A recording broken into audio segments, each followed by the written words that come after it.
सकाळ सुंदर पडणाऱ्या थंडीमध्ये ब्लँकेटमधून निघायचं अजिबात मन नाही करत. पण काय करणार? अटेंडन्स कंपल्सरी आहे. 2-3 दिवस झाले थंडीचं प्रमाण सांगता नाहीत. मध्येच वाढते, मध्येच कमी होते. आज तर एवढी थंडी पडलेली की स्वेटर घालण्याशिवाय दुसरं ऑप्शनच नव्हतं. पोहोचल्यावर सर्वात आधी जाऊन एटीएम मधून पैसे काढले आणि आज लेक्चर्स वगैरे अटेंड केल्याच्या नंतर आम्ही गेलेलो KFC ला आणि तिथे क्लासिक झिंगर बर्गर आणि 2 स्पायसी झिंगर बर्गर मागवले. जास्त स्पायसी खाणं माझ्या गळ्याच्या खाली उतरत नाही आणि त्यांनी चुकून 2 क्लासिक आणि 1 स्पायसी बर्गर दिला. आता एक वेगळा उलटा रॅपरमध्ये पॅक केलेला. मला वाटला तोच माझा बर्गर आहे आणि मी तोच खाल्ला. पेटपूजा झाल्याच्या नंतर मी घरी निघाली आणि लागोपाठ 2-3 दिवसाची सुट्टी आल्यामुळे आज ट्रॅफिक पण खूप होती. रिक्षा ट्रॅफिकमध्ये अडकलेली असतानाच अचानक हा पिकाचो समोर आला.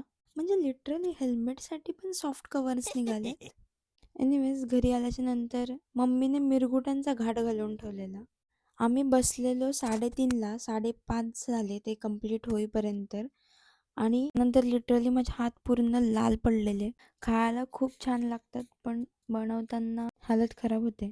आणि जसं की लास्ट व्हिडिओमध्ये मी सांगितलेलं की नेक्स्ट व्हिडिओमध्ये मी काय काय बनवलेलं क्रोशेचं ते दाखवेन.